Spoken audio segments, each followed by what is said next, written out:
Olá, estamos de volta com o programa Vida Cristã em Debate. Eu gostaria de lembrar vocês que estão em casa, nos vendo pela TV ou até mesmo pela internet, que você pode participar do programa, enviando perguntas, enviando temas também, sugestões de temas, tá? E você pode enviar no site, né, no Vida Cristã em Debate, tá? Vai ser colocado aqui debaixo. Você pode estar acessando. Lá temos os canais do YouTube, temos o Twitter também, e você pode estar participando com a gente, ok? E no final do segundo bloco, eu fiz uma pergunta para o pastor Leandro, né? Qual a atitude que Deus espera do cristão, né? Diante do sofrimento. Pastor Leandro, pode nos responder. Vamos lá, Júlio. 1 Pedro, capítulo 4, verso 13, parece um pouco contraditório, mas a palavra de Deus vai dizer assim: alegrai-vos à medida que sois co-participantes do sofrimento de Cristo. Né? Nós precisamos entender que, para o justo, para aqueles que estão vivendo o sofrimento causado por uma prova, ou pela permissão de Deus, por uma situação paralela que não seja o pecado, as consequências, porque para aquele que errou, a atitude é se arrepender, se converter do vosso caminho e voltar-se para Cristo, fazer o que é certo. Mas para esses, né, para nós cristãos que estamos vivendo neste mundo e muitas das vezes pagamos pelos erros de outros ou estamos diante de provas que nós não tivemos culpa, a palavra de Deus diz que nós devemos nos alegrar. É difícil entender isso, mas Deus espera que a nossa atitude seja uma atitude de alguém que tenha fé, que tenha, né, a sua consciência voltada que Deus está no controle. Quando Davi escreve um dos seus salmos, ele faz uma pergunta. Ele começa a escrever, ele diz assim: o que pode fazer o justo quando os seus fundamentos são abalados? Quando de repente, né, você perde o emprego, como foi citado, quando de repente, né, o relacionamento começa a mudar. E o que pode fazer o justo? Davi faz essa pergunta. E ele vai ter a resposta de Deus no mesmo salmo. Ele vai dizer assim: o Senhor está no santo templo, na morada do Altíssimo. Que Deus, Ele governa. A nossa atitude diante do sofrimento é entender que Deus está no controle. Aquilo que assusta você, não assusta Deus. Aquilo que gera crise em você, não gera crise em Deus. Então a nossa atitude é estar totalmente convicto que Deus está no controle, que Deus tem poder e tudo colabora para o bem daqueles que amam a Deus. Eu creio. E eu me lembro de um texto também de Jairo, que a filha está doente. Sim. E eu acho que esse texto ele mostra claramente como que deve ser a atitude de um cristão. Porque eu sei que o desemprego, a falta de comida, a conta de luz cortada, a perda do namorado é uma coisa difícil. Mas eu acho que se existe um sofrimento que marca a vida de um ser humano é a doença ou morte de um filho.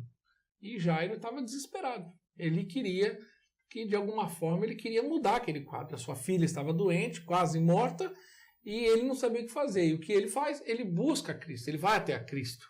Né? Ele chega em Cristo e fala: Jesus, vai na minha casa, me ajuda. Ele convida Cristo para entrar na família dele. Ele convida Cristo para interceder dentro da casa dele.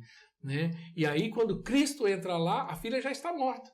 Mas ele tinha convidado, ele era autoridade, ele reconhece que ele não podia fazer mais nada, senão Cristo poderia fazer. E quando ele convida Cristo para dentro da casa dele, Cristo vai lá, ora, e aquela criança ressuscita e a família dele é restaurada.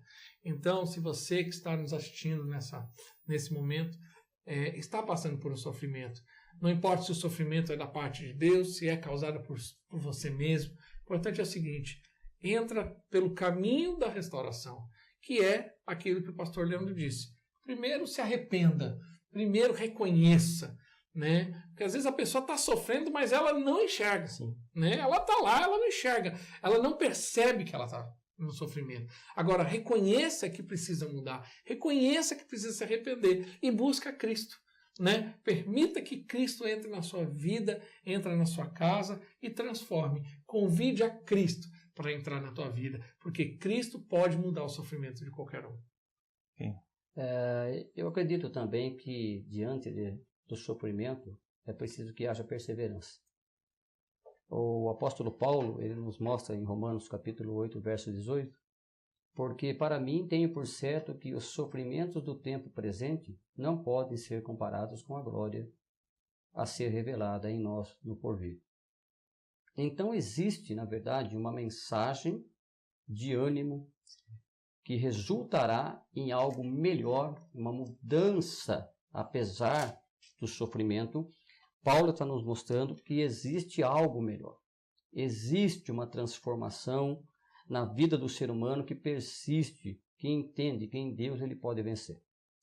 E o próprio Paulo, no finalzinho do capítulo 8 de Romanos, ele fala: quem nos separará do amor de Cristo? Tribulação, angústia, perseguição, fome, nudez, perigo, espada, morte, vida, anjos, principados, coisas do presente, do porvir, poderes, altura, profundidade, qualquer outra criatura poderá nos separar do amor de Deus que está em Cristo Jesus. Então, diante de todo esse quadro de sofrimento, a gente não pode, você que está nos assistindo, não entregue os pontos. Continua buscando em Deus, buscando na pessoa do Senhor, que certamente a vitória virá. Ok. Ô, pastor Ricardo, tem mais alguma promessa de Deus na Bíblia para lidar com o sofrimento? Alguma promessa de ânimo, né, como diz o pastor Fernando, na Bíblia? Sim, a Bíblia fala aqui em 2 Coríntios 4, fala: nossa leve e momentânea tribulação produz para nós um peso eterno de glória.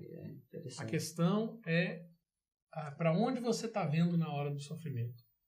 Porque todo sofrimento humano, ele é passageiro. Todo. Não existe sofrimento humano que seja eterno. Sim. Né? E Paulo, ele tinha um olhar para o céu. Por quê? Porque Paulo sofreu todos os aspectos. Né? Passou fome, nudez, dificuldade, apanhou, foi chicoteado, foi abandonado, passou fome, passou necessidade, mas ele tinha o foco em Cristo. Ele sabia que aquele sofrimento era temporário, né? Porque muitas vezes o sofrimento da nossa vida ele não vai passar. Às vezes a gente fala assim, não, vai passar, às vezes não. Uma mãe que tem um filho lá doente, aquele tipo de enfermidade está lá que fica numa cama, aquele sofrimento lá não vai ser eterno, mas também não é do dia para a noite que vai ser resolvido. E muitas vezes é aquilo que o pastor Fernando disse, tem que perseverar, tem que entender, mas tem que entender principalmente o seguinte: isso aqui é temporário.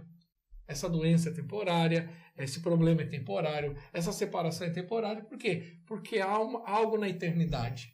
E Paulo tinha o olhar para a glória, para o céu. Ele sabia que a Bíblia diz, e a promessa é que toda lágrima será enxugada dos nossos olhos.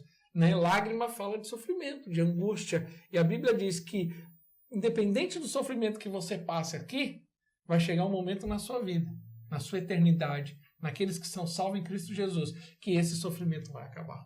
Okay. Então eu creio que essa é a sermão da promessa. bem-aventurança, né, Júnior, pastores?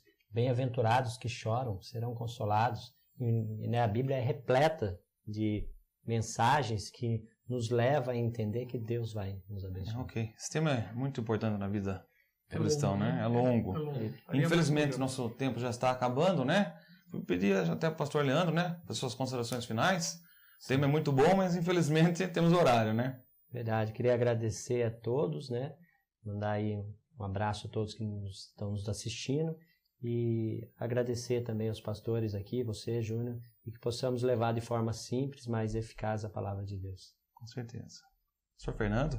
Eu também quero agradecer, Júnior, aos amados pastores aqui presentes, a todos os telespectadores, e que Jesus Cristo possa falar melhor em cada coração, lembrando, perseverança diante das pressões da vida, busca em Deus através da sua palavra, que certamente a vitória virá. Amém. Glória a Deus. Bom, que Deus abençoe a todos que nos ouviram possam ser edificados e confiar que vai passar essa tribulação, em nome de Jesus. Ok. Muito obrigado, pastores, por mais um programa. Estamos aqui, né, juntos.